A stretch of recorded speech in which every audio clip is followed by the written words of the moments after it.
Welcome to the Craft Service Table, the podcast where we talk about films, television, art, and entertainment from the perspective of the people who make them. I'm your host, Howard, and joining me today is Second AC, writer, comedian, member of the IATSE Local 600 digital utility, Cinema Chinema, aka a comedian camera guy working on a slapstick. It's Carlos Chuck Roque. Welcome to the show. Hey, thanks for having me. Thank you for hopping on. We've been trying to schedule this conversation since January, which is by the time of this recording, like 2 months ago.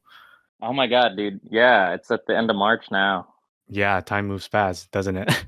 Dude, March especially. I don't know what was in the air this month. And then we're heading in towards April, and then all of a sudden it's going to be half of the year that's going to be gone soon. Dude, tell me Yeah. what. That's terrifying. It is. But what have you been up to? Dude, the biggest thing right now to talk about is almost my hopeful, very hopeful transition out of freelance film working. Ooh. Well, what's But going on? it would still be in the realm of cinema because I'm applying for this role as a tech support specialist for Red Camera here in Orange County. Wow. That sounds cool, but I don't know what that is. Yeah, more or less it'd be like if you're a Red Camera owner and you have an issue, when you fill out a form online, it'll go to me. And then I got to be like, what's wrong with it? Is it a user error? Is it a product error? Have we seen this error before? Is it a new error? Like, it's that whole thing, but dude, it would be salaried work, man. 9 to 5, 5 days a Yeah. week. How do you feel about that? Is that something that is up your alley? Dude, yeah, definitely. And like when I started freelancing in 2019, and the way our country and economy was working back then, it was like, okay, freelancing is actually freeing and it's like and I get to do all I have this time and dude, back then I was living in an apartment in Long Beach by myself just as a Hmm. PA, dude. Just like PAing like Damn, maybe 5 days a month and I could pay for my apartment and I was that is that booked. crazy. Yeah. And then ever since March 2020, it's been like this mad dash, but the way I see it now, I'm excited. I want this, dude. I really want this more than anything right now because it would just provide stability and that would just be such peace of mind. And I was even thinking, I'm like, damn, I could still actually be making solid income and then shoot stuff on the weekends, Hmm. pick some week. It doesn't mean like I have to leave all of a sudden, but now I could still be part of this world from like a much more of like a producer standpoint. And I see. At least for me, it's always been like a push and pull when it comes to freelancing and getting a full time or even a part time job. It's just a really hard decision for me because, like, yeah, like you said, I would love that, stability where be financially stable. But hmm I feel like it would take away a lot of the time that I would have been spending on doing things that I really love, which is being on set. Dude, yeah. Yeah, it is totally a push and pull and like if it was like I had the option to like go into insurance with my mom, but I love this too much. So Exactly. when I saw that Red had an option, I'm like, "Oh my God, okay, so I could still be in this world?" And when I interviewed with the guys, like, no one's wearing suits. There's not really cubicles.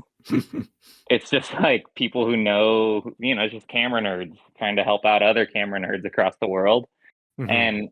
And that is why I'm like so excited and trying to, do my due diligence is because like what a dream to still get salary and still be with cinema cameras. Like it's not like I had to go to still photography or just kind of shift what I like. It's still in the realm is what it's Right, so right, right. appealing. Yeah, exactly. That's always good. I hope you get it, and I'm really excited for you. Thank Um, you. yeah. As I said in the intro, I asked you this when we were working on set together, but I think I forgot what you said. So cinema chinema. Oh yeah. What is that about? That it's I don't know, it's one of those names now or it just looks so funny when you read it. And I don't know how like other people see me on Instagram, but like I feel like at the very least you see my name and then it's like, oh, this is a character. This is someone Mm. who's like standing out. But the origin was I was working at Vault Rentals as a prep technician, and this one guy, Tanner, who was our van driver. Is that the one where you had a bit about? I always use the Tanner joke, but that's for every Tanner in the world. Right, right, It's right. like Shout out to all the Tanner. yeah. Yeah. The behind the red curtain is that I don't actually really know any Tanners, but Ah. but I say it in the joke. It helps the joke flow. Mhm. But anyway, he was like asking a bunch of questions as I was like, testing out a camera monitor situation. I think he comes from more of a still photography world, so he had all these questions, and I was doing my best to answer. And then at a certain point, he goes, "How do you know all this?" Mhm. And it was so funny because I'm like, "Whoa." Like, I don't know, is it because I started in high school? Is it because had PA set experience? Is it because I did The Purge? Is it because I love movies? And like I had this like 10 paragraph answer I could just ready to Mhm. tell him, but then instead of doing that, I kind of just did my best impression of an Italian director, and I just went, Mm. "Cinema." That's all I said. Ah, I see, I see. You're the origin of the absolute cinema meme, but in Italian. Yeah, exactly. I just love that. I don't know, that idea of like a very elite auteur Italian, you know? Cinema, the camera and Cinema. the images and the Yeah. montage. Yeah, so we met not too long ago. It was January of 2025, which is 2 months ago. We were on a feature together. So tell me, what is your favorite and least favorite craft service item to kick us off for this episode? Dude, favorite easy is Stroop waffles. Ah, You had those yet? I don't think so, but I think I've seen them around. Yeah, they're so weird. They'll even sell them like in like a Target, they'll sell them in like where they sell weights and yoga balls. Because and they call them honey stingers, where it's like, "Oh, this Hmm. will just give you energy," but it's just like waffle cookie with caramel in between. That looks bomb. I just looked it up Dude, right now. oh my god, they're so bomb, and, like, the Yeah. main whatever brand in the white bag, they do it well, but, like, honestly, any other type, it's like it's just perfect. It's so nice. They look really cool too. It has the pattern thing. Yeah, and they're not crazy. I think one of them's, like, somewhere, like, around 100 calories or something, and I'm a calorie counter, so I'm like, "That's Mm. fine." Do you have a least favorite? Least favorite? Dude, probably like a bag of apples is my least favorite thing to see. Is like, like I love fresh fruit, and it's just nice to not that I always eat it, but I love seeing fresh fruit. But I cannot stand when like a production just gets that prepackaged bag of like tiny apples. Hmm. I'm like, who's this for, dude? Like, I was just on a mini series a couple weeks ago where the craft service is like the best I've ever had. Like ooh. they would literally walk on set when we're setting up or when we have a little downtime with a tray of just like freshly prepared either fruit slices or like guacamole and chips is crazy. Dude, wait, they had one of those people walking around handing out Yeah. snacks? Yeah, it's like a mixer. Dude, that's how you know you're on a good set. For sure. Shout out to Easy Eats. Hire her.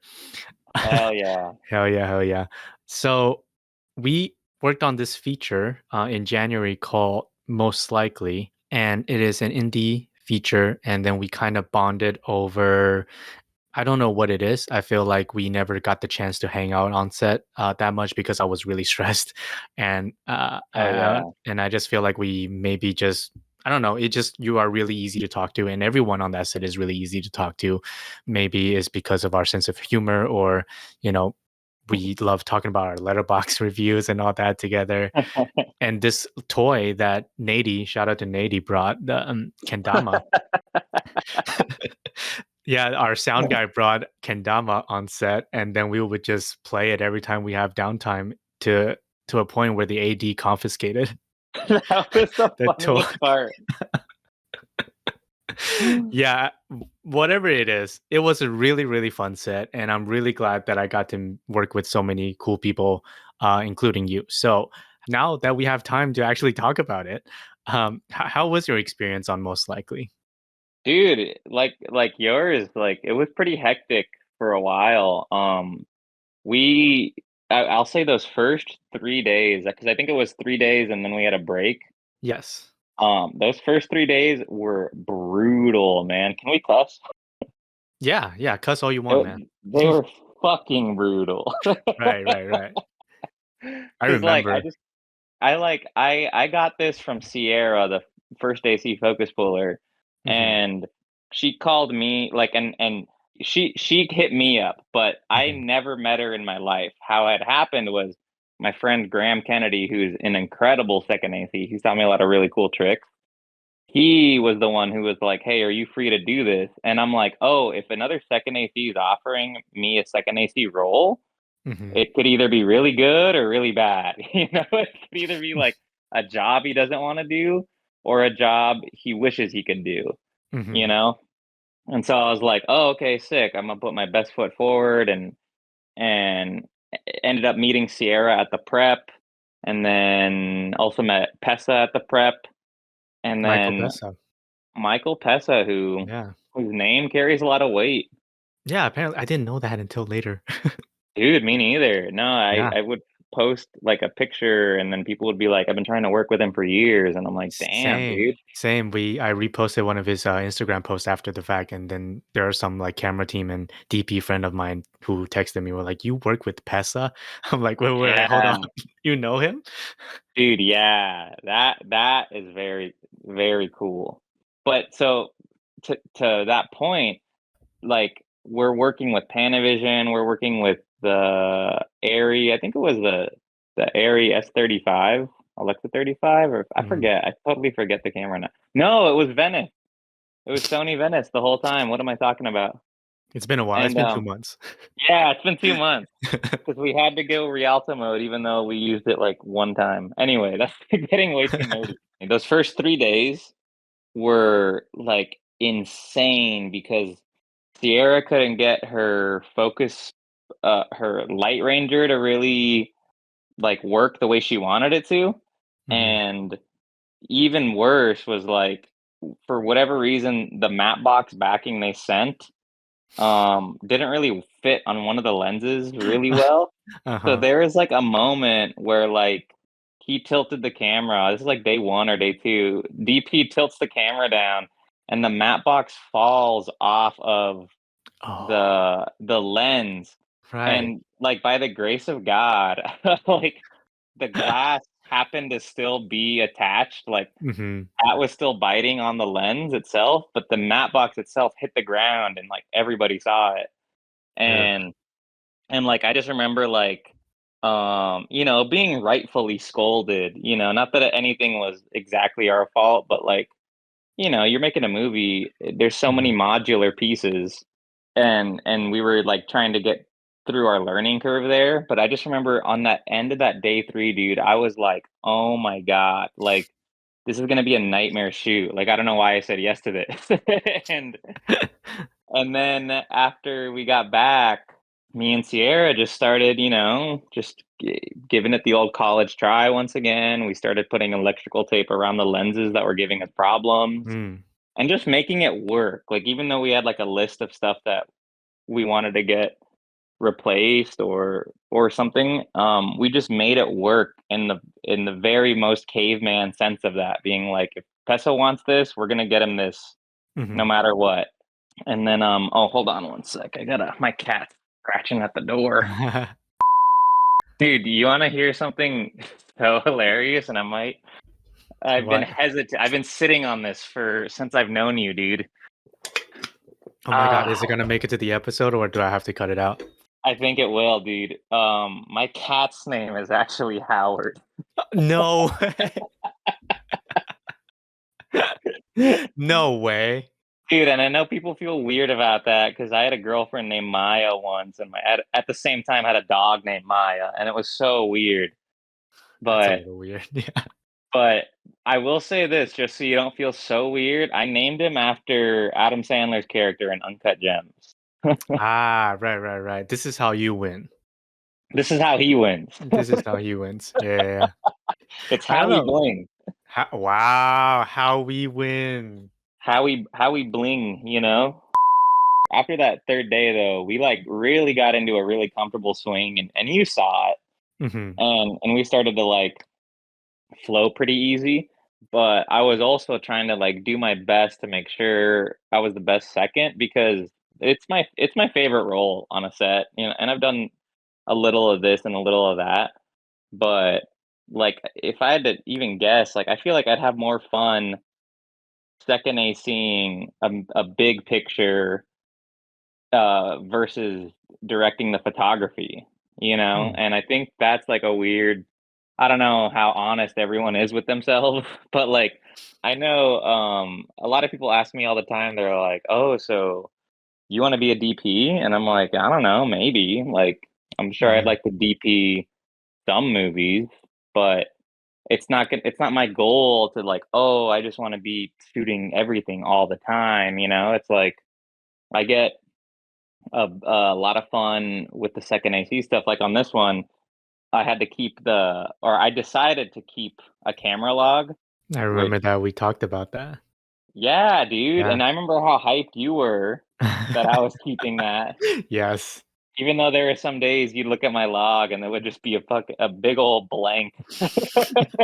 Well, they were moving fast on some of the days. Yeah, on some of those Yeah. days it was just like we used a 35 5 hours ago, and I don't know what happened since. Right, right, right. You know? And I've been moving so much, but I love that kind of stuff. Because there was a moment during that shoot where Pessa asked us like, "Oh, we had to like recreate some shot," and he goes, "Were we using 1/4 or 1/2 like diffusion on this one?" And then I Hmm. went back to the notes and I was all like, "Oh, that one was a quarter." Hmm.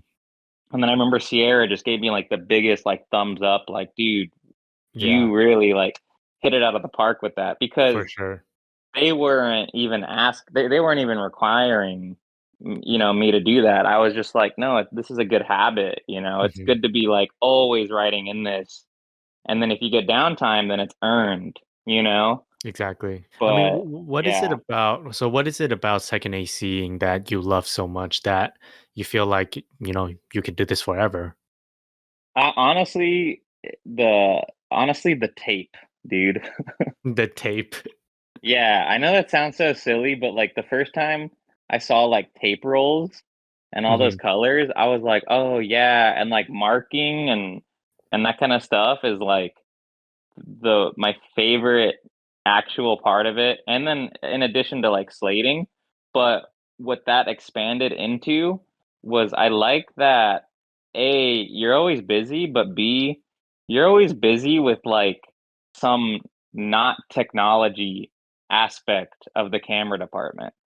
You know, Mm. you're almost like the skilled labor versus like the focus puller is like the exact opposite, and I really don't like that role. There's sometimes I enjoy it, but like I don't like being glued to a monitor.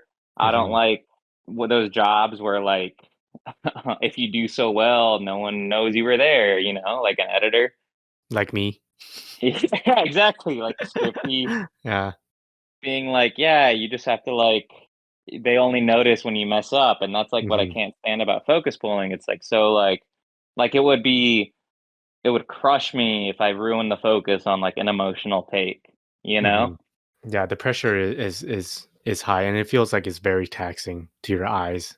I've seen Yeah. focus puller who just pulls on black and white because the color just like messed them up Oh, after like wow. 12 hours. Oh, I didn't even consider that. Yeah, I've seen first AC do that. Yeah, and that's the other part too is like I I respect the hell out of great first ACs because Hmm. I've seen how hard it is, but those guys too, like they're set up and they're invested like thousands of dollars with monitors Yeah. and focus assisting stuff. So it's like it's not where I would want to go, but the only thing that head leads me in that direction is more work, you know? Like most of the time camera crews need a focus puller, but they don't need some guy to clap the slate. So you said you were pretty stressed, very very stressed in the first 3 days. So what happened afterwards? Like what changed after our first break? I think the big one was we got we got a new matte box backing from Mm-hmm. Panavision, and then we didn't have to worry about glass shattering on the floor anymore. So it was like Mm-hmm. no longer walking on eggshells. And then we got Sierra's like focus monitor or her light ranger to start working, and her and I were both learning how to use that piece of technology. So Mm-hmm. like it was really productive, and I think a big part of it too was Sierra is like an abnormally cool first AC, you know? Like That's cool. so many first ACs I meet are just like so no nonsense, Mm, so like I don't know, clean cut, and especially if you don't know the second AC, you're like they don't care to know. mm-hmm. But I remember there was like one moment. It was after this 3-day hell week, and then we started getting in the flow, and we, you know, working with everybody, you and Nady, and kind of like lightening up, loosening up. Mm-hmm. But I remember there was a moment where we were doing some big lens change, and then I had to go help do something, and Sierra goes like, "Oh, thanks for the help, homie." And then she Mm. goes, "Can I call you homie?" And I just went, "No." And then she started cracking up. And it was like that was when I realized like, yeah, we are friends. Like I'm giving you Right. shit now cuz now we are friends. Before we were Mm-hmm. still trying to be professional, Exactly. you know? But at that point it was like, "Nah, we're cool." And but I do remember too what I want to say was like some of my favorite moments were like I'd be stressing because even if those first 3 days were hard, there were still like little hiccups of stress Mm-hmm. throughout the shoot. But I remember walking into that one location, since it was just one location, and I would Mm-hmm. see you right at your desk looking at a monitor, and you had like the perfect vantage point to me walking in the front door. And I remember Uh-huh. just being like, sometimes like I would look at you and just like before I entered, I'd see you there, and I either like hit the vape and then just like pretend to put a gun to my head, or like flip you off, or Yeah, like right. You flipped me off it many, many times. was so funny. 'Cause it was just like you're gonna like the second I walk in there, you're still gonna see me, but I'm not gonna see you at all. Right. No, I feel But like that set was just like it's now that you're talking about your experience with it, like it seems like you're the newbie as well, right? You didn't know anyone there? dude, no, not at all. I didn't work with any of those people. Yeah. Yeah, that's crazy. Because like 90% of the crew apparently worked together before, and there's only like me and Nady and you apparently who have never worked with anyone. Oh, that makes a lot of sense now. I never even thought about that. Yeah, Well, but dude, even how I got the job was crazy. Let me tell you this real quick. What's crazy though was when I met Sierra, she told me her experience was she hadn't been working in the camera department in a long time. mm, So she decided to PA on some job, and she was just, you know, regular production assistant. hmm And while she was on that job, Michael Pessa called her and was like, "Hey, I need you, and you need to have a second AC." hmm So Graham, the guy I know, was the second AC on the set she was on as a PA, and Whoa. she asked him first. She was like, Uh-huh. "Hey, I don't really know you, but you look like a good second AC. Do you want to do this feature?" And he couldn't Mm, because he had another job. And then from that, he goes, "Yeah, so I recommended you." mm. And then I come to find out like a little bit later because Graham was like, "Oh, is that the job I gave you? I recommended." And I'm like, "Yeah." And he goes, "Dude, I should have taken it. The one I was holding out for pushed." Oh my God. And I was like, "Dang, dude." So That it was really sucks.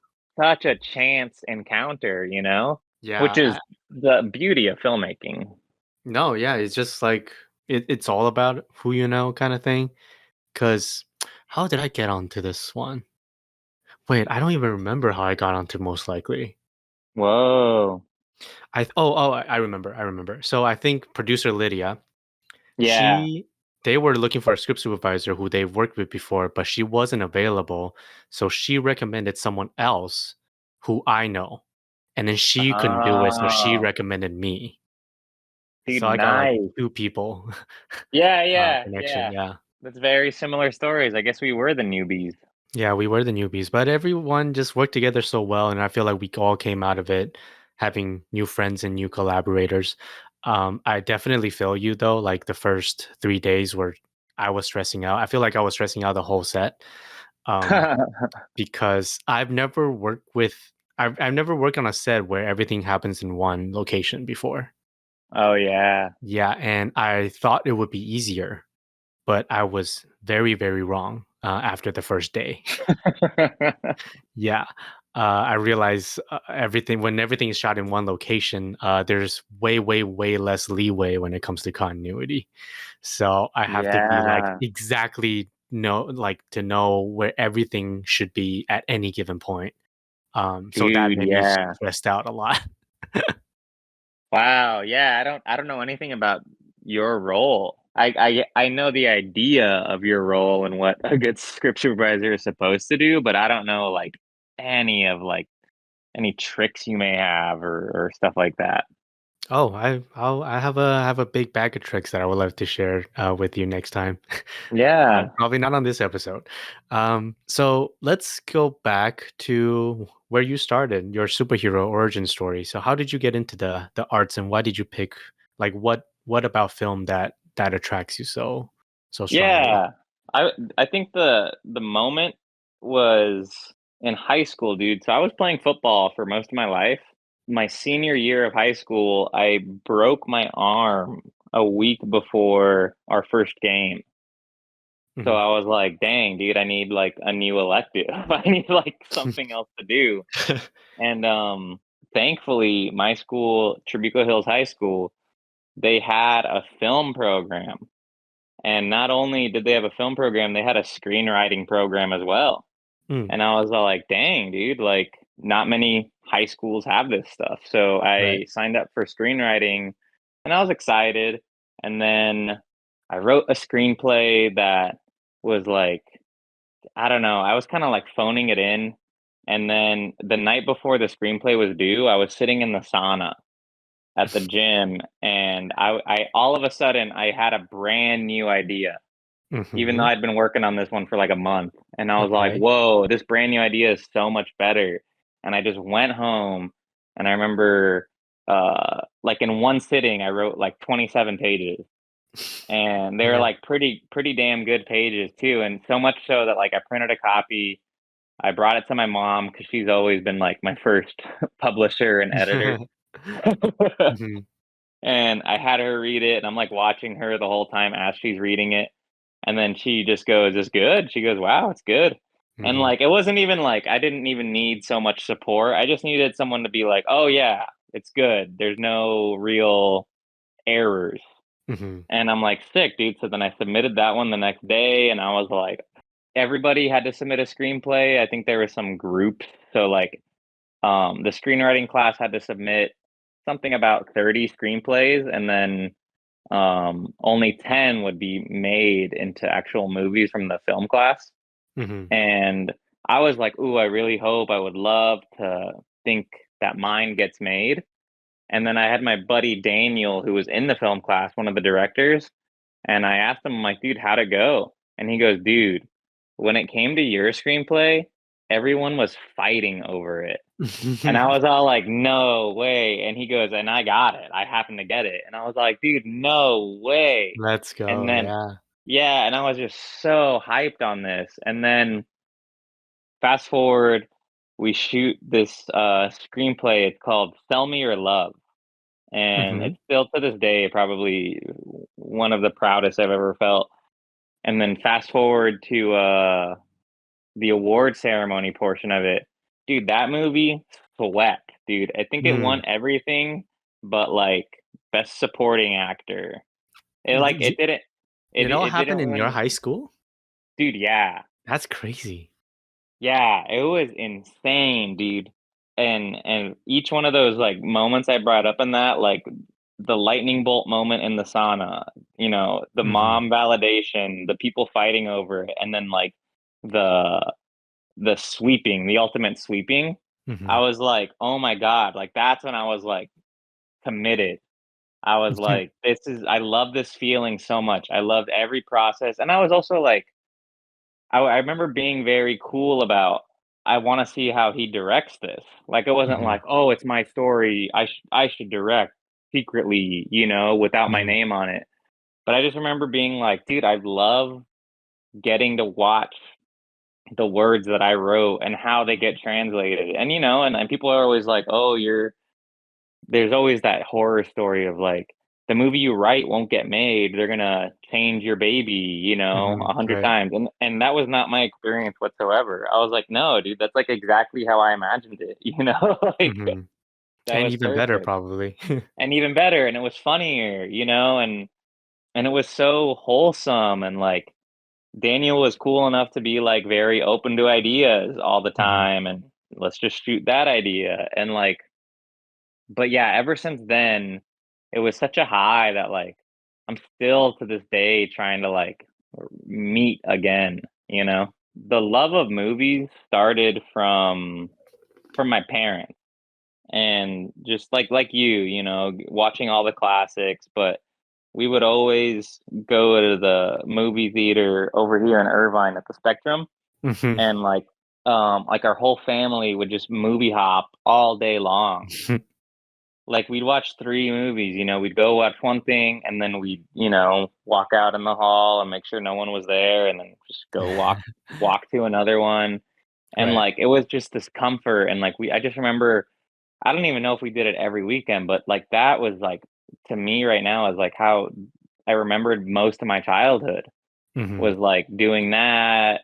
And then somewhere in there, like it's not, I don't even really remember any like particular movie that I watched in those theaters at that time that like, oh, I want to do this. I remember we went to watch The Green Mile, and I was way too young, and Hmm. I was so terrified, dude. I was like hiding under my dad's jacket. Whenever that came out in theaters, someone could do the math. I was born in '94. But Hmm. but I was terrified, dude. Yeah. But like, but that it's always been like, oh, I love movies. And even that football thing, like I never thought I would play football professionally. Maybe even college I was considering it, but like I always knew that like I wasn't going to do football. And even with movies, it was never until that screenwriting class. I before just wanted to be a writer, Mm. and I was always kind of like writing little short stories. And anytime like we had an essay or something due, like I would always look forward to it because like I just love writing. Do you But still want to pursue that now? oh, dude, 100%. You know, I feel like that's in a why I way put, you are, you know? yeah, Yeah, because you do comedy, which we'll talk about that a little later. So I guess in a way you are, still writing to this day. 100%. You also mentioned that you were kind of starting off, doing PA work, namely that you were a set PA and you also were a truck PA at one point. And I was just wondering, please enlighten me, what is a truck PA and how was your experience doing, PA work in the beginning? Yeah, dude. Truck PA is exactly that. It's they hire a production assistant to go pick up the truck and then probably go return it. Hmm. Why that's so lucrative, and if those roles or if those jobs get offered to me, I'm not like I'm too good for that. Hmm. The way this economy is. Yeah, um, in this economy, you got to do everything that you can. dude, exactly. But Yeah. like, what's so cool about being a truck PA is you get 2 extra days for every one shoot day, pretty much. So it's like if they were just going to have one day of shooting, that means you get to go pick up the gear, you're paid a full day, you get to be on set, you're paid another full day, and then you got to return the gear. So it's like you get 3 days. Whereas if you're Mm. just a set PA, you just get the one day. Mm-hmm. And so I very much enjoy being a truck PA. What it really entails is like going to Surreal or going to Galpin and picking up like a cube truck, and then just making sure everything is ratchet strapped down in the back, making sure it all gets back in the truck, and then oftentimes you're in charge of the walkie talkies too. So Mm-hmm. you gotta make sure that they're all labeled with people's names and positions, and you remember who got what. And like if like I've been on massive sets where there's like 150 walkies, and if sometimes they don't have anybody in charge of that, and then you'll just kind of like walk past the walkie talkies a few hours later, and Mm-hmm. you'll just see like so many missing and all this stuff, and you're just like, dude, there's gonna be so much L&D on this shoot. Like Mm-hmm. you just know all of a sudden. So, do you think that having done PA work gives you maybe a better vantage point to whatever you're doing, other than that, maybe is AC work or digital utility? Yeah, yeah, hands down. Like I know John Singleton and Shonda Rhimes, even they were both PAs on this crazy movie. And I could be getting some of these facts wrong, but I'm pretty sure they were both PAs on this Halle Berry movie called Becoming Dorothy Dandridge, Mm-hmm. which is like crazy. And Dorothy Dandridge herself has a crazy story in Hollywood. But they started as PAs, and then John ended up making Boys in the Hood and Snowfall, and then Shonda, created Shondaland. Mm-hmm. So there's like a very like genuine respect, I think, of like starting from the bottom, even though like I've met some people who have like never AC'd or whatever, and they were just so focused on directing that they immediately went to directing, and they're great at it. You Mm-hmm. know, I'm not saying everyone has to start from the bottom, but I think the kind of way I learn is like, oh, I like seeing what everybody can do, or like how every role works. And then when it comes time to produce my own film, which I would always say, oh, I want to make a movie for years. Mm-hmm. But then I realized like the words you speak to yourself matter. And I'm like, okay, well, I've been ACing and doing all these other things. So technically I'm making a movie, Mm-hmm. but like I want to produce my movie. I'm trying to like refine it now and be like, no, no, no, I don't want to just make anybody's movie. I want to produce my movie that I write. So Right. um that's even why I like gravitated towards camera, which was like a very unique experience too, because I was truck PAing, and then I had to go pick up some stuff at this camera house at Vault Rentals. And then once I returned it, the owner of the spot offered me a position. He goes, "Dude, do you wanna just be like a paid intern here?" It was a paid internship, and Wow. I was all like, "Oh yeah, dude!" And I was so happy to be like get an in at a camera house. And then I had some producer friends who were very connected. And after working at this camera house for about like 6 months, here's a hilarious story. It was I was there for about 6 months, and then freelancing, because I was 3 days a week at the camera house, and they would still let me go on set. So like if I needed to miss some days one week, they would let me make it up another week. Mm-hmm. And I remember I had a different girlfriend from Long Beach at the time. Okay. and I remember telling her, I'm like, "Hey, I know I've been so busy, but I'm gonna say no to some jobs for like, the next week or two, so you and I can hang out." Because dude, back then I had that much autonomy where I could be like, "Oh yeah, I don't need to work." Mm-hmm. and Right. Right. Right. we were at Six Flags, and I was telling her this, like, "Yeah, you and I are gonna just spend much more time together." Dude, literally like hours after I told her this, I get a call from this Oh, producer that's like, "Hey, you work at a rental house?" And I was like, "Yeah." And they go, "Okay, well, I know somebody who's looking for a camera PA for The wow. Purge." Uh-huh. They're looking for a camera PA for The Purge, and it's a Universal movie. I think they just said it's like a horror movie for Universal, is what Okay, they so said they on the didn't they, phone. they didn't tell you it was the purge at the beginning. Yeah, yeah. I don't think I knew it was The Purge until I got there because they were using code name Right, right, Borderline, right. Ah, I see. Yeah, yeah, yeah. and I was like, "Oh, okay." And but on the phone call after I committed my time to my Oh my girlfriend, God.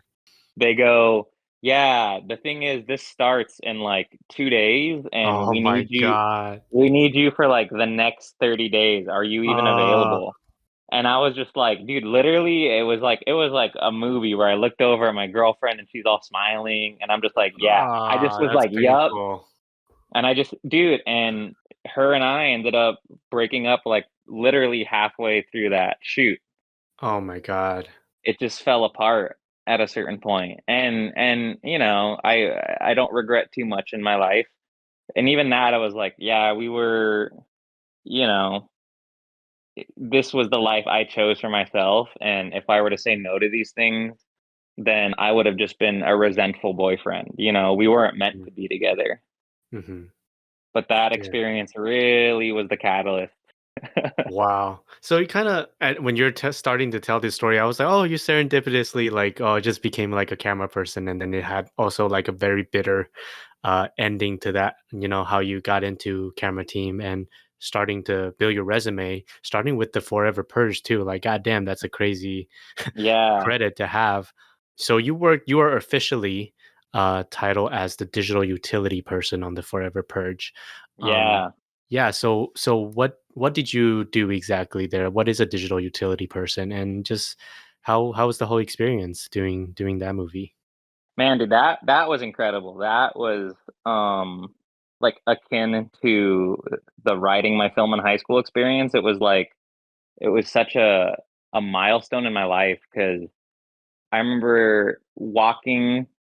Well, first off, digital utilities, more or less a camera PA. It is the entry level position Hmm. for local 600, and it's um it's really just extra hands. But what you really need to know is like you got to just charge batteries all the time. If camera team needs a pop up, you got to go to production and get the pop up. If something needs this to happen, if something just needs like a table or whatever. And then I remember there was like times like where like they don't even ask digital utilities to grab the lenses because normally Hmm. they're way too green. Hmm. And I remember I was like everyone was really split on this shoot because it was like two cameras and Hmm. someone needed a lens. And I was like on the walkie, like, oh, I could go bring it. And Hmm. then they're like, no, no, you can't grab them. And I'm like, dude, I'm right next to the lenses. And then everyone was like, okay, just bring in the lens then. Hmm. And dude, and I was so oblivious. I just picked out any lens from this case. Oh. And I walked over and I thought I was gonna be the big hero. And the Hmm. camera operator is like, dude, I needed a 35. This is an Ah. 85. And I was all like, oh, and I was literally just looking at him like so confused, all like, oh, these all have different numbers on him. Like I totally didn't know anything, dude. Okay. I was I was just like, oh. And even like every now and again, that'll be one of those things that will keep me up at night to be like, damn, he probably thought I was so stupid. Hmm. Like, We and all then have I that was experience. yeah, you all have that like because I thought I was holding it the right way, you know, not touching glass. I'm like, oh, he's gonna Hmm. be so impressed that I'm holding a lens correctly. Hmm. And he was like, this isn't even the right lens. And it was There's like oh my God. such a like face palm, Yeah. but that what the biggest thing I took away from that was I remember there was like one day where we're shooting in Pomona at RSI and there's a we just have cameras on looking at Josh Lucas and I'm walking past the monitor and when I see the image of like, Josh and everything and whatever, I was all like, holy shit, this is what a movie looks like to me. Like I've been on enough sets at that time where I kind of knew what it was, but for the very first time in like my life, I'm like, oh, that actually looks like a movie. That's why This it is took them 2 hours to light that shit. Yeah, yeah. Well, you said that the purge took 30 days. Did I hear that wrong?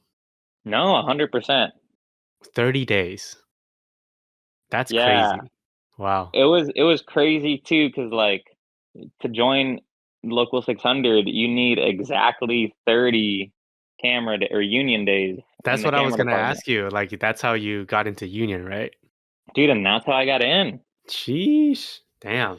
It was like if I dude, and another crazy moment was during that shoot, I had been offered like a spot to perform at the Irvine Improv for comedy. Hmm. And I was like, "Oh, I didn't even know that you could get work covered in this industry at that time." Mm. And then I noticed some guy was like, "Oh, yeah, you can get covers, but whatever." But then I realized I was like, "Oh, if I get this if I don't even have one day on this job, Yeah, yo, then one day off. I'll be one day off, and I don't know if Yeah. I'm ever going to be on a union set again." Hmm. And so I had to turn down like the Irvine Improv, dude. So it really was like telling the story to you retroactively is like it feels like a coming of age movie where it was like, dang, I said no to my girlfriend. I said no to comedy, Right. you know, to like keep pursuing camera. Hmm. But it I don't regret that whatsoever because I didn't miss a day on that and went union. I was able to go to North Carolina for a job, Yeah. and then Wow. and it was like that, and then I helped on a couple. I helped on this one Comedy Central kind of crappy movie, but super fun. And like I've had like really good, probably like 4 or 5 like big union jobs that like it just feels like what everyone's chasing. It's like catering, the freaking craft service guy on the first day of the purge. He was Hmm. walking around with shrimp tempura. Oh my God. Shrimp I was tempura. all, yeah, I was like, oh my God, dude. And he just had it for everybody. And I was like, this is insane, Yeah. The But amount of money they have at the union level, it's like I can't fathom right now. dude, I know. And it was such a different world back then.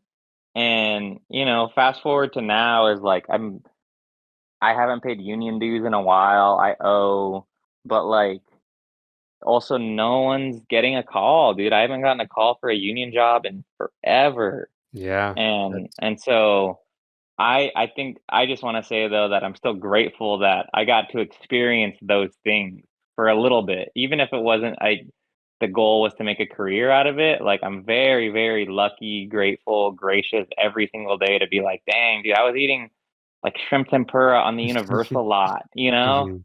Yeah. I think it's just always this, at least from what I'm hearing, is this ebb and flow of the industry. You got your highs and your lows, and now it seems like very, very, very, very, very low. I Yeah. definitely feel the same way. It's just, I got into the industry way, way later than I would like to. It's just the way that life worked out, I guess. But whenever I talk to people who have been in the industry for a while, it's just really hard for me to imagine how people used to make a living out of film industry. It seems so impossible to me. Yeah. Dude, yeah. Yeah, without like waxing too much on that, like I said, it was like I was so confident to get this like $2,000 a month one bedroom in like downtown Long Beach, like where all the cool stuff was happening. And Hmm. like and I was so like there were so many jobs that like I did the math and I'm like, yeah, if I work like 5, 10 days, then I'll make the rent and I'll have enough to save money still. Hmm. And on average, like even those first few months before COVID, I was still doing like 15, 20 days, like of a month. And it was easy work. And I mean, it was 12 hours and schlepping, but it was like, oh, this is my life now, And that's and even like the lower end of the pay. That's like yeah, assuming that's $200 a day, which is very, very low.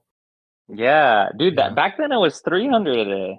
Yeah, and that's great. Like now it's just all super shit pay. Yeah, like, dude, like I was getting my girlfriend on as a PA a couple weeks ago on this job I was technically a grip on. But the guy was like, "Do you know anybody who could PA?" And I was like, "Yeah, I got someone." And then I go, "What can I tell him the rate is?" And then he goes, "Standard rate 250." And I'm like, "Dude, don't say standard rate. Don't try Yeah. and normalize this, you know?" Yeah, yeah, yeah. Like if you're gonna say 250, I want your tail between your legs, and I want you to be looking at the ground and being nervous, you know? Like have Like some 250, tact. can you please come work on set for Yeah. 250? Yeah, dude. That little stuff means a lot to a guy like me, you know? It's like Hmm. because if you're like, dang, I feel embarrassed that I can't pay you more, it's gonna be 250, but you could take crafty or at least make an attempt to be aware that this is a low rate, you know? Hmm. Yeah. But when that guy was like, "Oh, standard rate," I'm like, "Standard rate my ass, dude. It's Yeah, been that shouldn't 300." be. Yeah. Yeah. You're like keeping people there like 12 hours. Sometimes PH stay there more than 12 hours. Um, Yeah. and you paying them 250 is like how much is it worth it for people who are doing this grind? Yeah, exactly. And especially like I don't know, this industry I will always say it runs on the backs of people who believe they're going to make it, Hmm. you know? Like every day a new bus from Wisconsin ships in and there's some guy who's just eager to be on whatever set and Yeah. doesn't matter and will work for free if that means they get to meet Jamie Foxx, you know? Right, right, right, right. But Yeah. like after at a certain point, and that's kind of where I was, for a few years, but like at a certain point I realized I'm like, dude, yeah, it's a really high day rate, even if it's camera or whatever, but it's like, but you're paying me one day. You're paying me one day, and Hmm. the second you call rap and whatever, I gotta go back into the wilderness and try and find another gig, you Hmm. know? I And it think, was fine for a bit, but yeah, as you don't need any explaining now. It's just so barren right now yeah. that like now a salaried job, oddly, ironically enough, will give me freedom again, you Hmm. know? For sure. I think with regular schedule too, because when you're on set, you have basically no time for anything else. Yeah. Yeah, and I feel like like you said, I think for an industry that is so reliant on people who are just working their ass off to achieve whatever they want to achieve, we sure as hell don't get paid a lot doing it. No, dude. Yeah. And now I've learned to carry like I carry some pride and sometimes of being like, dude, if you have a problem with a producer, like call me. Like I'll talk shit to that producer for you.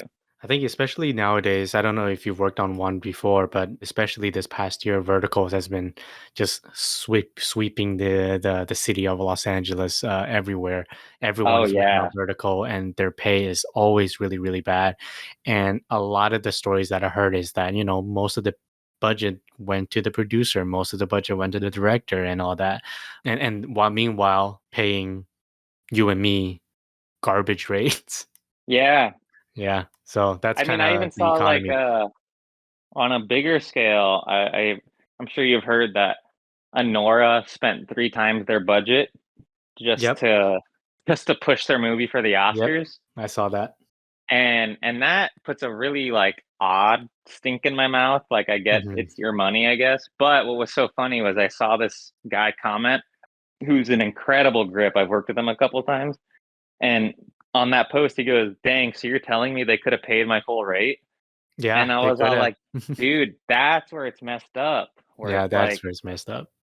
it's like, sure, do your little Oscar push, but to like not to do that in lieu of paying real rates is like insane because that guy gets to have his name on that movie, but he was like a grip. I'm not sure he was a key grip, Mhm, but it's not like people are going to be like, oh, get me that one grip from Honora, mhm. you know? Exactly. So it's like yeah, help out the crew while you can, dude. How do you find yourself negotiating rate nowadays? Um, I will always ask for the rate and the location are two things, and I I don't really like negotiate rate so much. I'll either if it's too low, I'll just say no. Like, Hmm. I'm kind of bad about being like, "Oh, could you do this instead?" I always look at the cost of time, Hmm. and I'm like, "Okay, am I gonna be doing nothing? Then sure, I'll make 300." But if, like, it's gonna be some crazy drive to Lancaster, then I'm gonna be like, "Nah." I typically tend to negotiate, like, some sort of a term. Like, my buddy wanted me to do a Lancaster shoot for, like, 275, and I was like, "Dude, you can't do 300?" And he goes, "No, I can't. I'm sorry. I'm really sorry, wish I could." And I'm all like, "Okay, well, can my girlfriend come on this one?"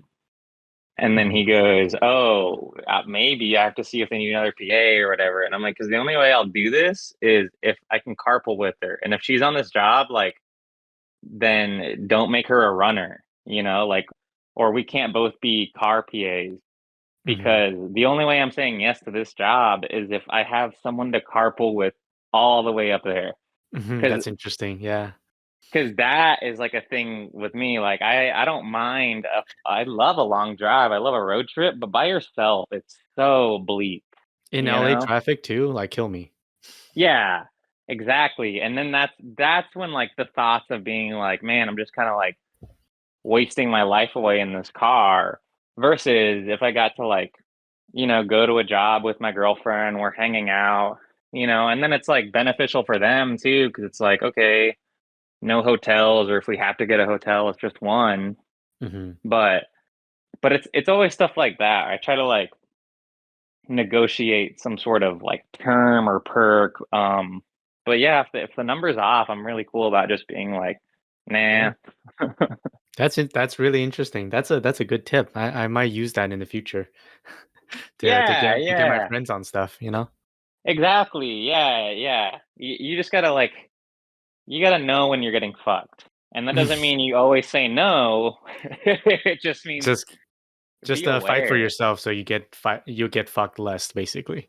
Yeah, yeah. Yeah. And it's always like it's always worth it to be a little bit of, like, a prick about money or location or whatever, even if they are a nice producer, and if you're not in risk of jeopardizing your connection. But what's good is then they know, like, oh, this guy's always reading their time card. This guy's always checking their mileage. This guy's always, like, we can't really put a fast one on this guy because he's always, like, scanning. So it's always good to have, like, to build a little sense of fear in your producers. Right. Fight for yourself, stand your ground, right? Yeah, yeah. Yeah. I would like to shift gear a little bit. We did mention a few times this past hour or so that you are also a comedian and you does stand up on the side. As we mentioned before, you might be doing one tonight and tomorrow.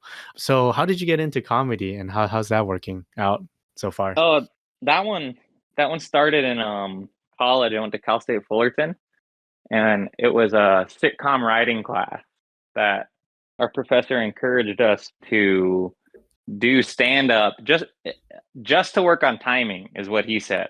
You went to Cal State Fullerton too? Oh yeah. I went to Fullerton College before No Long way. Beach. Yeah. Oh wow. We're Yeah, basically the same person. yeah. There's, like, three colleges, like, right next to each other in Fullerton. Right. It's so Um, weird. but continue, yes.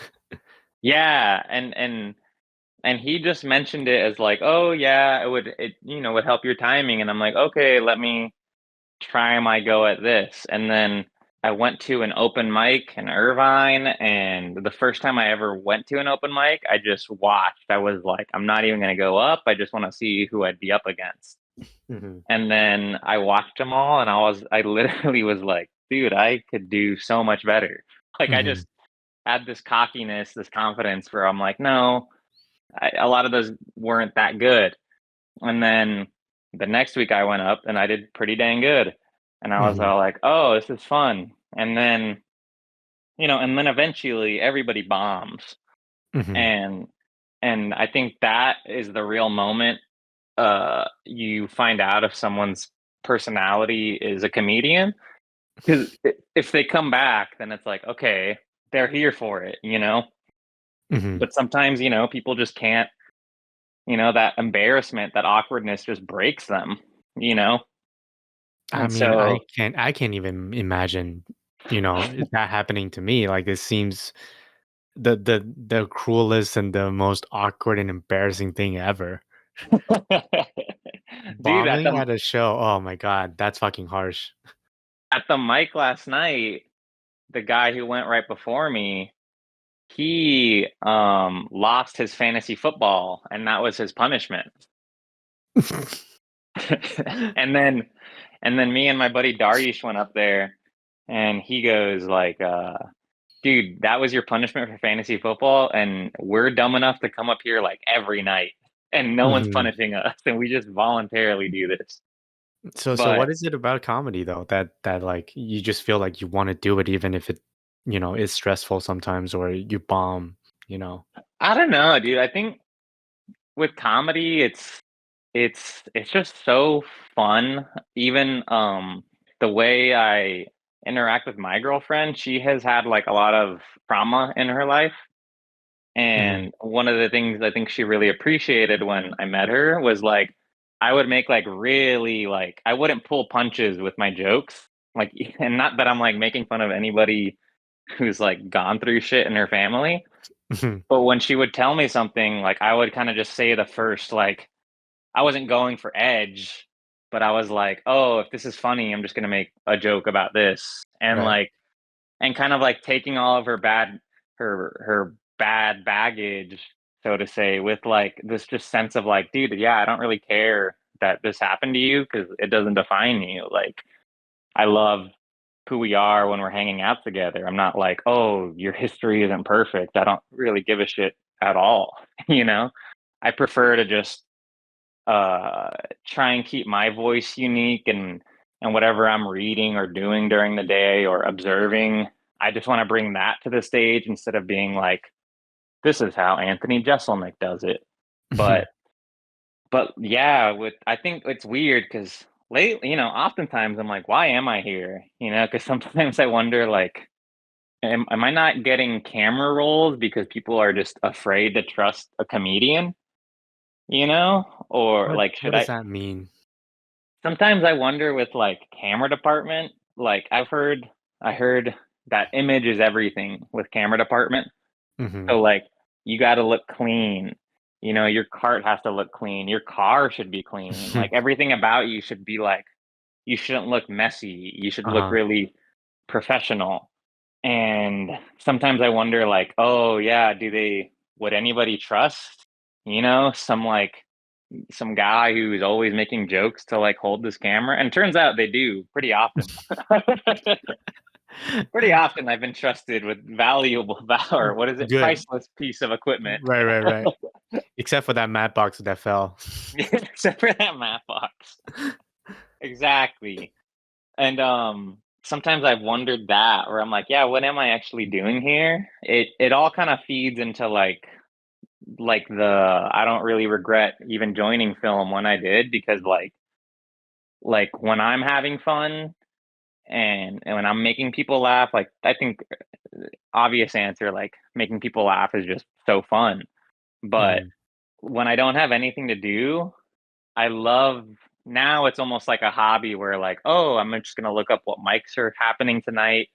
I'm gonna Mhm. go to the bar, I'm gonna go socialize, even if I don't crush or I don't destroy, I'm gonna be having fun with people there, talking to comics. So what is the end goal of all this? Do you, eventually want to do a full stand up or be a professional comedian? Because I know you're just doing it kind of on the side too because you got so many things going on as well. So what is the end goal for you? I think the end goal for me is making my slapstick buddy comedy. Hmm. Okay. It's like in a way that you said is kind of double entendre with your second AC job, right? Yeah, yeah. And like for the script I've been writing since college, like I started writing this script before I knew all these comedians, but now 10 years later, I've started casting some of these comedians into roles. Not that we've shot, but I've asked comics like who I think would fit this role Hmm. if they're interested, and they seem really down. For sure. I'm gonna do a quote here. So in the book, American Cinematographer Manual, the Hmm. author stated that a camera assistant must be physically fit, capable of total concentration, and able to retain a sense of humor under stressful condition. Th- This is a line that you underline in the book before. So is that something that you try to live by when you're working on all these things at the same time? And how has it been working out for you? Oh wow. Did I post that or something? I found it in your very distant story on your Instagram. Oh yeah. Yeah. Yeah, I totally remember that. But dude, honestly, like yeah, to a T. Like Hmm. now that you say it like that again and I've been reminded of that, it's like if it were up to me, if I could be a second AC on like a show like SWAT or something that just keeps shooting and never stops shooting, Hmm. like that would be my goal, dude. Like because the days like an average day of me if I'm not on a job, it's going to the gym no matter what. If and even if I'm going to take a rest day, I'm still going to like get 10 to 15,000 steps in Hmm. somehow. And Yeah. like I try to like work out in some way shape or form before noon. I try to get it all done before noon. Hmm. And then once noon hits, then it's like, okay, what's going on? If I'm not working, let me work on something. And then also right after that time, I start looking up open mics. I'm like, okay, is there an open mic happening tonight? Is it what city is it in? I start planning if I'm gonna go perform. Hmm. And then if yes, then it's like, okay, what can I accomplish until then? And thinking about that quote, it's like I enjoy being just physically fit. I wish I was so much more fit. But like when I'm looking at these other guys in the gym who are shredded, I'm like, oh, that's because my path is different. Hmm. It's because like at least, yeah, maybe I'm not fit, but that's also because I'm like always drinking at bars every night because like I'm doing comedy. And at least though I'm fit enough to like any boxes that need lifting, any cases and whatever, like I'm definitely like one of the stronger camera assistants and I'm down to like hold this heavy camera. And then the last thing, that whole sense of humor, it's like, dude, yeah, Hmm. like all the time, dude. Like telling Sierra off like earlier, but like stuff like that because it is like you do get to be cool. Like I think there also has to be. I feel like cool people are only cool if they're aware that they're cool. You know what I'm saying? I overthink a lot, but like self awareness has been one of those like guiding guiding things on my boat of life. When I was researching stuff, and I saw this and how you kind of like posted it and underlined it, I just feel like it's such a perfect description of how my perception of you and who you try to be when you are working. And I feel like that's what makes our set on Most Likely so pleasant. I feel like I made a friend with you, right? Yeah, And totally. yeah, it never was like a hassle for me to just go up to you and ask you a questions, or for you to ask me a question, hopefully, right? Oh, not at Um, all. yeah, so it's just like I just think that being, as you said, a cool person or a sense of humor who have enough self-awareness just not only makes the environment so much lighter and also just makes the work better.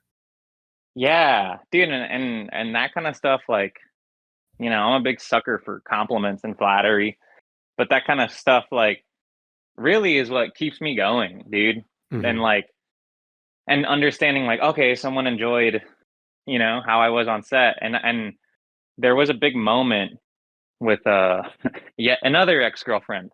but she From had Long Beach or what? nah. This was Hollywood, baby. That could be a whole another story. We'll tell it on the My sequel. yeah, but I remember I met her as a PA. She was also a PA, and I remember being like, "Oh man, all these camera guys are such dicks." Is Hmm. like, the stereotype. Yeah. And I told her, I'm like, "Man, I hope I don't turn into a dick when I become a camera guy." And Hmm. then she just goes, "Well, then don't." And I Yeah. was like, "Oh," and it was one of those like stupid ass epiphany moments where I was all like, "Oh, you don't have to be a dick. Like you Yeah. really, even though like I up until that moment I met just nothing but pretentious camera guys. Hmm. I thought that's how you had to be. I thought you had to like always wear Patagonia and like, and have like those stupid fucking boots that they all Right. wear." Hmm. And whatever and have this nice looking cart. But then ever since she told me that, I was like, "Oh, there's no way to do this at all. If you're good at your job, like you're undeniable, Right. then it doesn't matter. Then you can show up however you want pretty much." And That's a like, great quote. yeah, Hmm. dude. And like even like when I got my cart, like I started sticker bombing the shit out of it because I love stickers, and I love being a sticker bomb guy and I love people talking to me about my stickers, and that's like more of the appeal, like I said with second AC about being about the color of tape. It's Hmm. like, dude, it just does something to me. It just turns the serotonin on, when I see T marks or when I make T marks or like, see stickers or patches, like all that shit is just like it fills my mind with so much color that Hmm. I'm content again. Here's the thing that I wanted to ask you. I didn't tell you that in prep, but in 2016, uh, you kind of switched your name from Carlos to Chuck. Oh yeah. And ever since then, you've been kind of going by Chuck because you once said that Chuck was able to protect you from hablas español, but Carlos yearns to learn Spanish. And I just find that quote very, very like thought provoking. And I just kind of want to dive deeper into what you mean by that. Dude, yeah, great question. Um, so it started at Costco. When I was working at Costco, you have a name tag Hmm. and everyone's always asking you shit. And so like it came from like a very, embarrassed part of me that didn't know Spanish and and I was like, "Oh, okay, like I understand." Like I would see visceral disappointment on people's faces when a Hmm. guy named Carlos doesn't know Spanish. And and so my dad had always called me Chuck. It was always a nickname because his name is Carlos, his dad's name was Carlos. So like Hmm. everybody on his side of the family would just call me Chuck. Hmm. And I kind of just I tried it out at Costco, and sure enough, no one was asking if I knew Spanish all of a sudden. Hmm. And then even on stage, when I started getting up on stage, I went up as Carlos, and then I would do the same set as Chuck, and it would feel a little more liberating as Chuck because when it's Carlos, you automatically like have to address being Mexican in some way. Hmm. And when it's Chuck, it's my decision now. Now it's like I could bring up a Mexican if I want to, or I could do a whole set that has nothing to do about Mexico. And it gives me that autonomy. There is also always this kind of weird shame always coursing through me that's like, oh, am I just white passing? Am I just trying to be white? Am I just Hmm. trying to like Americanize myself? To combat that, I'm actively learning Spanish and I'm trying to learn and speak it more and trying to visit Mexico more often and kind of connect with the culture. Because then I think in a perfect world, like, man, if a guy named Chuck is fluent in Spanish, then I'm unstoppable. Hmm. Then it becomes like its own whole thing. But that first decision to do it was also like out of this kind of desire to like make a name for myself because growing up like my dad would really want me to do what he does, which is like web development and other kind of finance stuff. But I was always like, okay, I'm just another Carlos.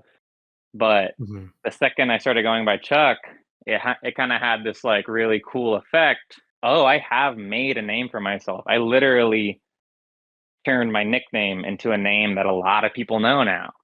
Mhm. And sure, like it's not like the whole making a name like, oh, I'm making so much money and everybody in the world knows me, but enough people in the world know me as Chuck now. And I really like, in the literal definition of that sentence, like I've made a name for myself.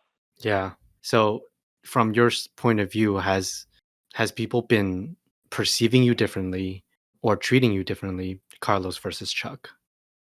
I think, yeah, and it's never been like I've never had, thankfully, like such a bad racist experience. The only time I think that it's really kind of affected me was recently we were at like a Mexican market near our house. I was there with my dad, Mhm. and we were walking, and then some other Mexican man was walking through an aisle, and I don't know if I was like in his way or whatever, or I stepped out of the way too late or something. But then he like said something in Spanish, and then my dad like immediately replied something in Spanish, and then I could tell like just by the tone like he was talking angry at this guy. Mhm. And then a little bit later he was like, "Oh yeah, this guy just thinks you're just some like white boy who like who Mhm. doesn't know what he's doing and is out of place, and he didn't know that I knew Spanish and I had to like check him." Mhm. And so it's always been weird. It's never been alienating, but or that's kind of incorrect. It's never been like harsh in my experience, but it's always kind of constantly alienating. I remember growing up and slowly learning like what it means to be Mexican Mhm. and everything. I've always kind of felt like I'm not white enough for the white and I'm not brown enough for the brown. Mhm. But it's also the my personality. I'm also like, that's totally fine. That's more liberating for me. That means I get to do what I want. That means Mhm. I can fucking eat tacos and listen to My Chemical Romance. you know? Uh-huh. It's like it just becomes freeing once again to be like, oh, I really just get to like live on this rock however I want. Now as I'm getting older, it's like, oh yeah, I'm interested just to learn more about Mexico and just to see how much I don't know about that side of me. It's more out of a place of like genuine curiosity, and an eagerness to understand and speak the language, and Mexicans are funny as shit too, like with their slang. Like some of the slang they use is like insane, and like that it wouldn't even make sense to retranslate, or it's less funny once you translate, but like Right. that's always exciting to me too. Mhm. Mhm. I think I definitely feel the same way of like kind of the identity crisis that you were describing, like how you don't feel white enough, but also don't not brown enough. Um, Yeah. I grew up in China and I was raised by Taiwanese parents, and I moved here to America in 2014, which is like junior year of high school. So it was a Whoa. huge cultural shift for me. And I feel like throughout my life, I've been, hopping back and forth between these three different cultures, between America, between China, between Taiwan. It just feels like when I'm in Asia, I feel like I'm not Chinese at all. I'm not Chinese enough. I'm not Taiwanese enough. But when I'm in America, I also don't feel like I'm American enough. So it's just like, Yeah. where do I exactly fit in? And I used to be, very almost ashamed about my culture when I'm in America, because that's just how the culture and the society kind of puts you in a box ish, that kind of feeling. Like you said, as I grown older, I learned to kind of embrace that part of me and really use it as a strength, really.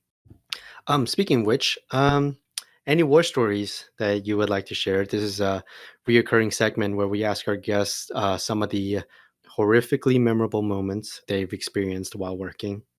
Dude, yeah, dude. The one that jumps to the top of my list is we were on this, I want to say Lexus commercial up in Utah, and and I was hired to like uh drive a van with with another PA so we could swap if we got tired.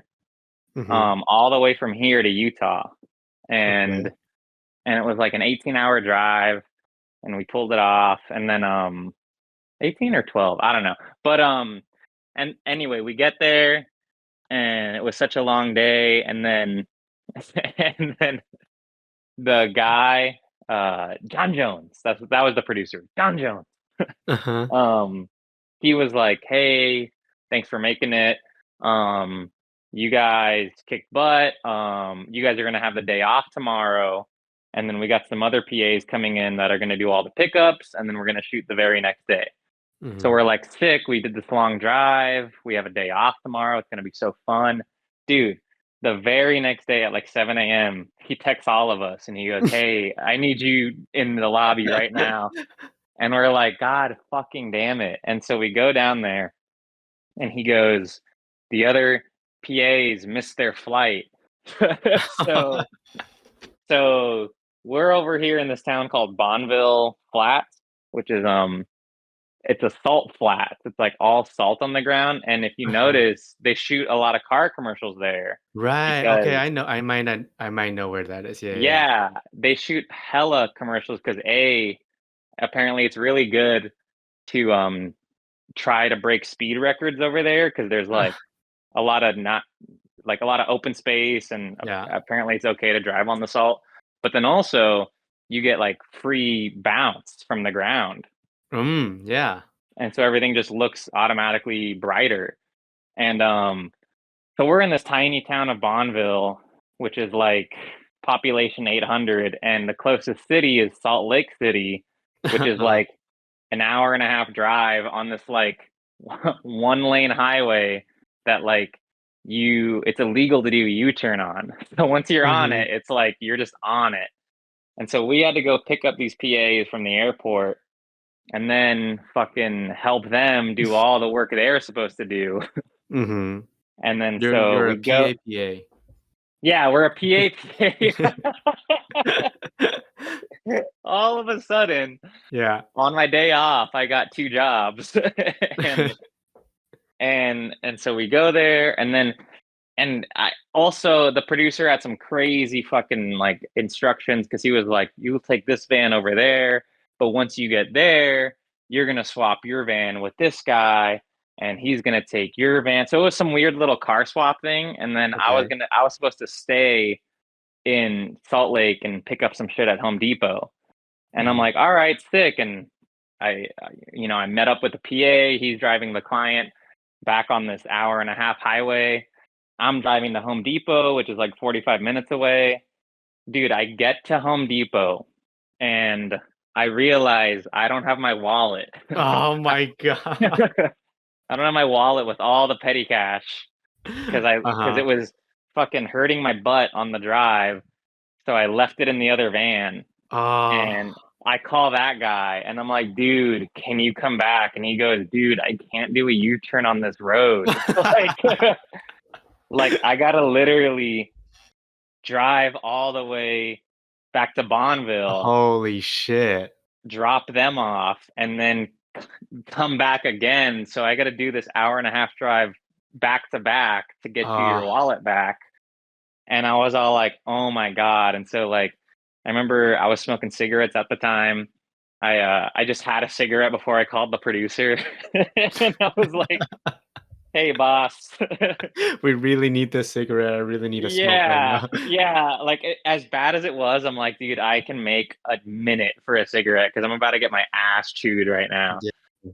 And so sure enough, yeah, he's blowing up on me, Ah. and then we're trying to figure out this is, like, before Apple Cash wallets, so he's trying to, like, find a way to, like, send me money, but I have to, like, open a fucking credit card online Mhm. at the same That is time. so insane. Okay. Like, we're trying to just fucking problem solve this, and then eventually that other driver gets back and hands off the wallet, and we have to, we finish the day. And then we're like, wow, we get back to the lobby and the producer's like, so it was a really hectic day. I know it was crazy, but we start tomorrow, and and then we're gonna really get going.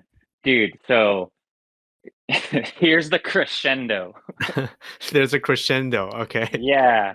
We do a whole day. It was a 3-day shoot. At the end of the first day, we're like, oh, that was crazy. Like the prep day was insane, but we're fine now.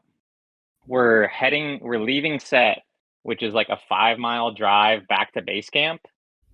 And then once we get to base camp, we see that producer, John Jones, and he's just there kind of smiling, which is weird because he was like always angry on the shoot. And we're like, what up, John? And he goes, hey, did you guys leave the set before or after the bathrooms caught on fire? And we were like, we were just so tired, and we were cracking, and it just we laughed when he said that. We were like, oh my god, that would be so funny if the bathrooms caught on fire, because this show has been going crazy. And then he goes, yeah, no, the bathrooms are on fire. And we're like, what? And then like a second later, we see like this town was so small, they didn't even have a real fire truck. They had like a red pickup truck with a hose in the back, just driving down, trying to fucking figure it out. And yeah, and then the next day we show up. Apparently, it was because we left the 2 generators in the bathroom. Oh my god. And something malfunctioned. Some sort of spark happened, and they were both just full. So all of a sudden, now we don't have any honey wagons on this shoot. If someone needs to use the bathroom, it's like a fucking 45-minute drive.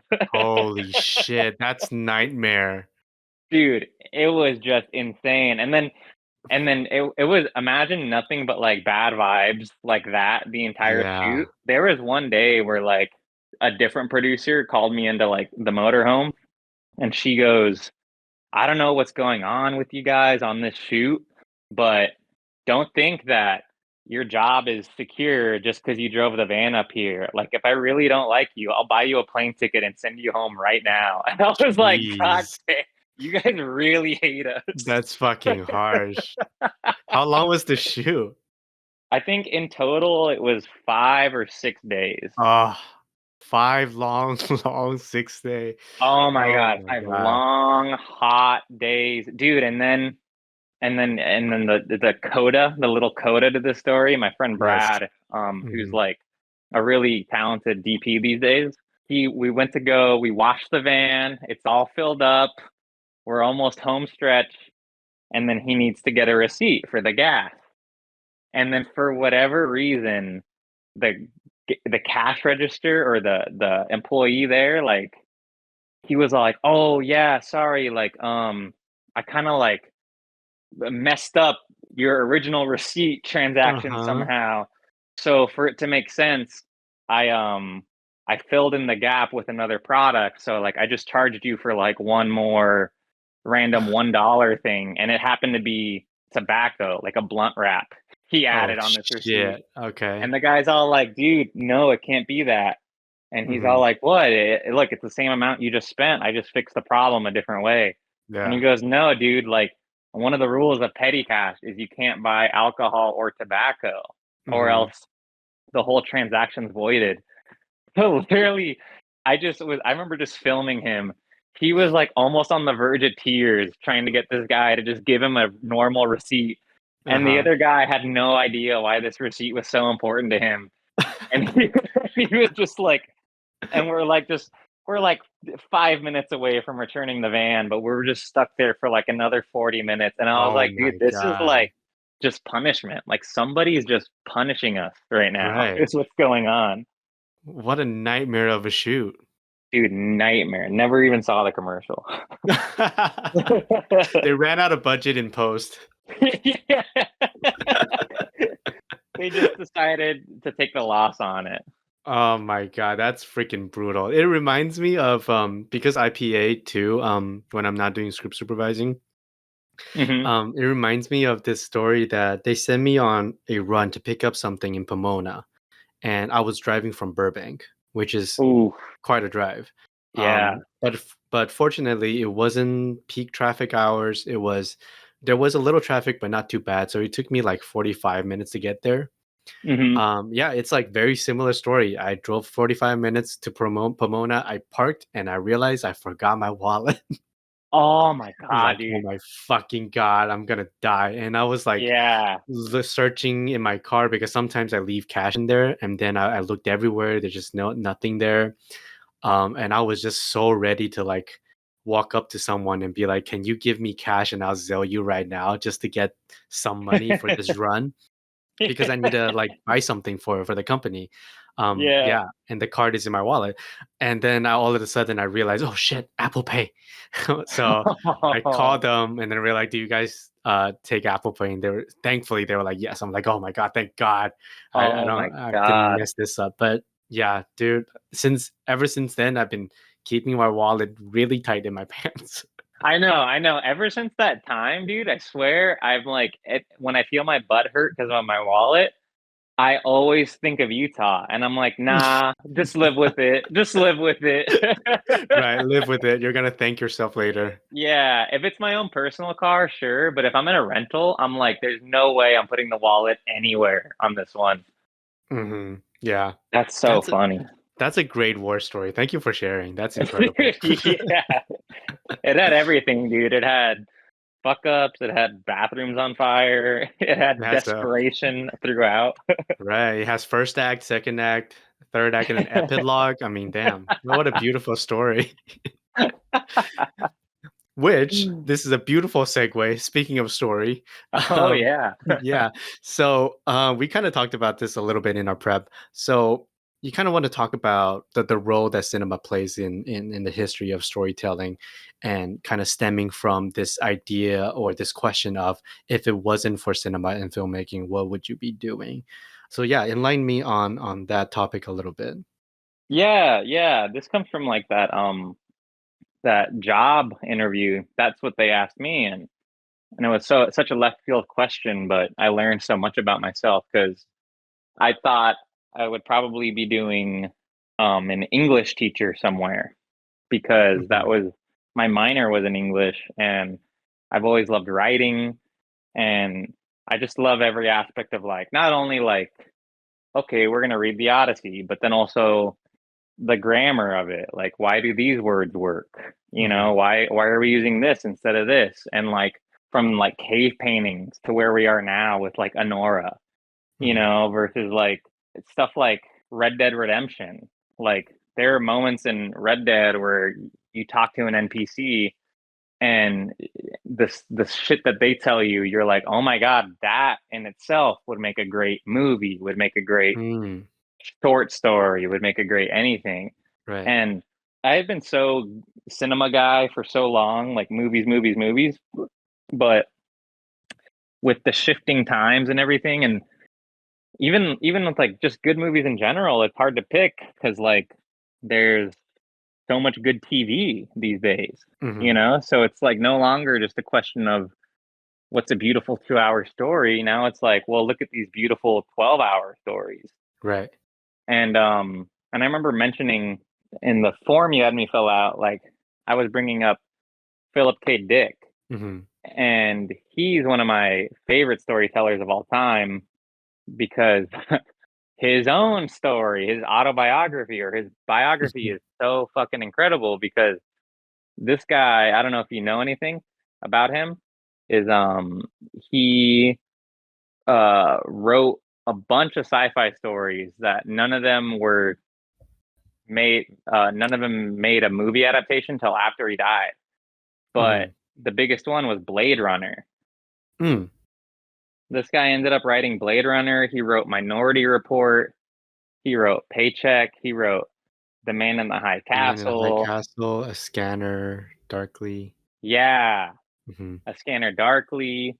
And then it just prolific author. And earlier this year, like I read, the book I was reading on set was The Game Players of Titan. It's such a small part of the book, but some of my favorite parts of the book are people talking to their cars. Everything in this universe has an ability to think. So like their toasters have thoughts, their lamps have thoughts. You know, this guy tries to like overdose on pills at one point, but his medicine cabinet starts to call the doctor as he's doing it.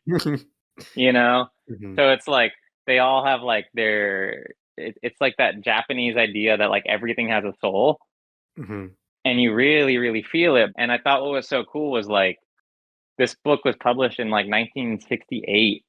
And I'm like, dang, this guy predicted like self-driving cars, autonomous cars, like Siri, fucking all this stuff, like way back then. He was just so on one. All of that weirdness is to say that these days, I just love finding a story anywhere.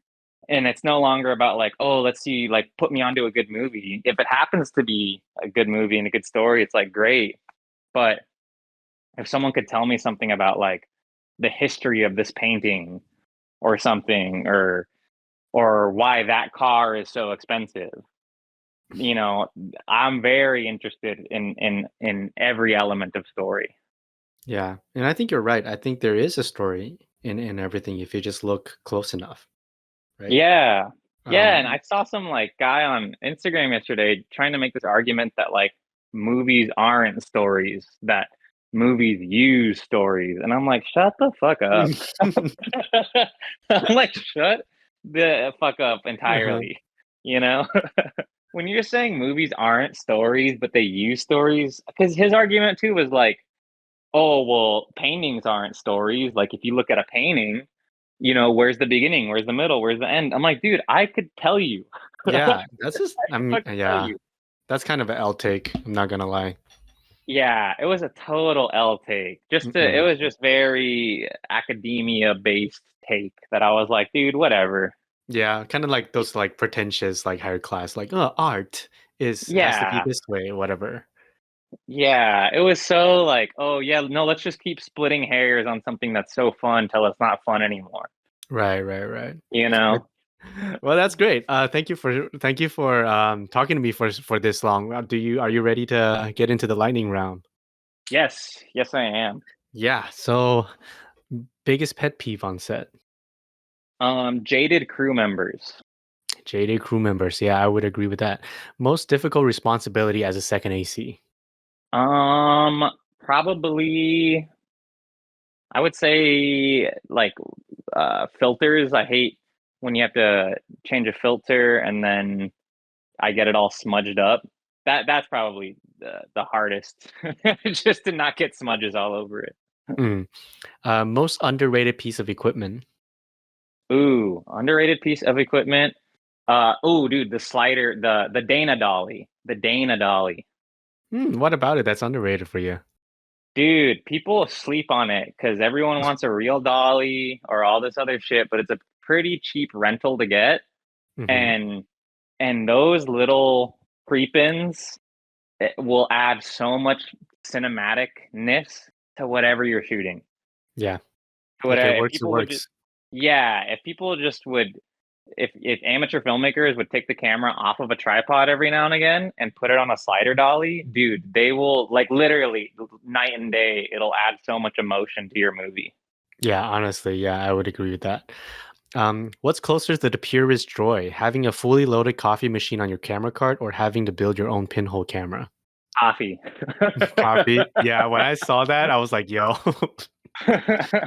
one day I'm gonna have a fully loaded coffee machine next to me as well. Dude, yeah, yeah. The pinhole is very stressful. Did you end up using it? Yeah, I've built three so far, and of those three, only like I've only probably gotten three or four usable photos. But what sucks is like you have to. It takes you like weeks before you realize if your shit is a dud or not. Damn. So you're like, fuck. Would you rather bomb every single comedy show for a year or miss slate every setup on a feature?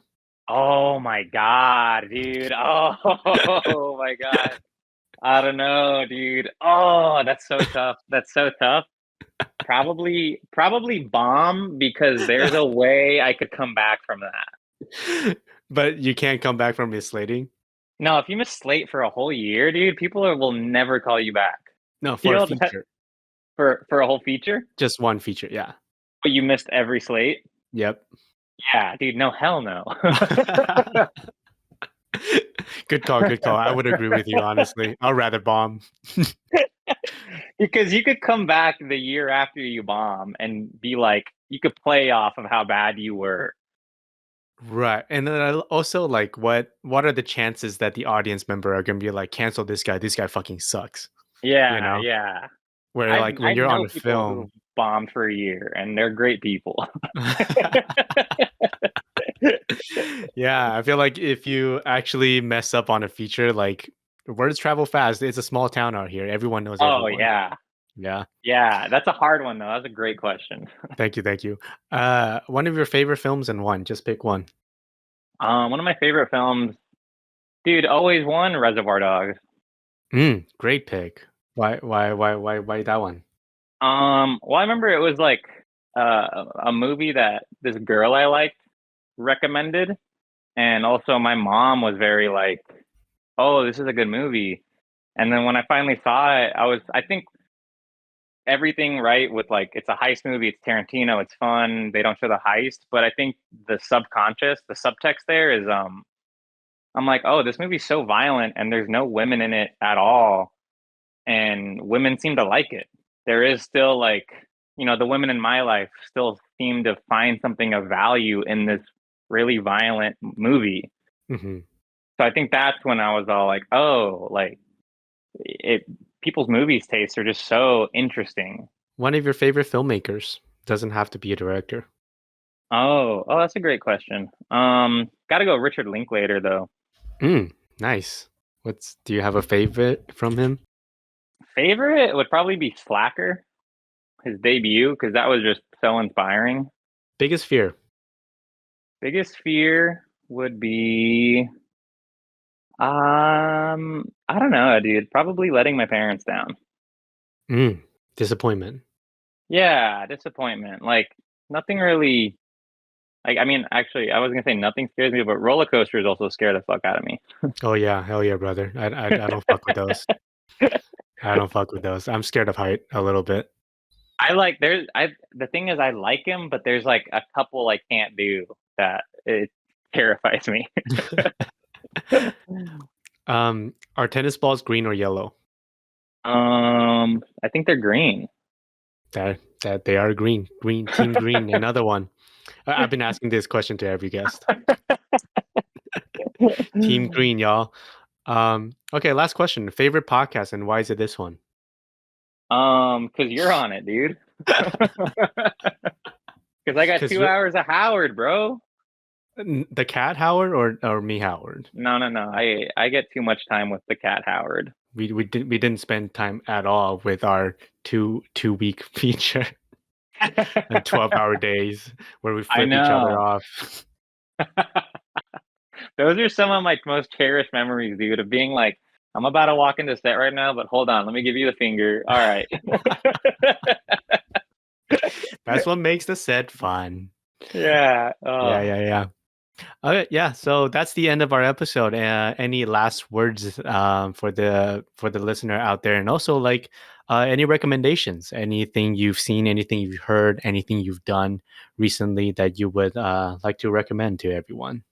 Yeah, I would say anybody listening, just don't worry so much in your life. Like right now in this time, there's so much to be worried about, but more so, there's like so many people telling you why you should be worried, whether it's who our president is or AI is ruining Hollywood. I feel like if everyone should just understand that boogeymen are just that, they're made up, you'll be able to handle problems better than you thought you could expect. But I don't know, I've seen like a big trend, and I could also just be like projecting here, but there's like there's a lot to worry about, but there's also a lot to be like very stoked on still, on the day to day. So I don't know. I would encourage people to just use their imaginations without worrying. And as far as recommendations go, I'm starting Severance. I'm finally starting Severance. Pretty dang good. I'm also I started The Studio today with Seth Rogen, which is I've seen billboards. hilarious, dude. Right off the bat, hilarious. I mean, especially a cinephile like you. Like you and me. Yeah. Like there's so many treats just in the first episode. You're like, wow, this is everything. All right. That's the episode. Thank you for coming on to this podcast. Do you have anything you want to plug before we sign off? I suppose when's this gonna be published? I would say, let's see, probably in 2 to 4 weeks. Oh, okay. Well, my shows will be over by then, so come watch me when I perform again. Where can they find you? Follow me on Instagram, Cinema Chinema. If sometimes people are like, "Oh, you got to invite me to a show," that's never gonna happen, guys. If I post a flyer and I'm gonna be on a show, that's your invite. If you see the flyer, that's your invite. I really want you there. I really want everyone to come. I'm not shy. I don't care. I won't. Who you meet on set is also the guy who's telling jokes. So it's like, hell yeah. I'm not nervous to be like, oh, I can't piss off this group of people. It's like, dude, my jokes aren't like that. So I would love to see all my coworkers and friends and listeners at my shows. I'd love to be given the opportunity to make you guys laugh. But I'm just like not good at like individually inviting people ever. So if you guys just see a flyer and it says come through, just come through. Yeah. I can't. I'm very excited for that day to catch you in one of these shows. Maybe it will be tonight. We'll see. Yeah, we'll see. Yeah, I would love to. Well, we'll talk about it later. But yeah, thank you so much for hopping on. It's been super fun. I hope you had a good time. Dude, yeah, I'm glad. Again, sorry this wasn't in person, but as soon as we started talking, I realized like, dude, yeah, I really just wanted some Howard time, and you could tell, dude, you couldn't get me to shut up. Nah, what are you talking about? Well, we'll hang out soon. I'll get some more Chuck time too. Hell yeah, brother. Hell yeah. All right. Yeah. Thank you guys for listening, and I'll see you on the next one. Bye, guys. Later. Later.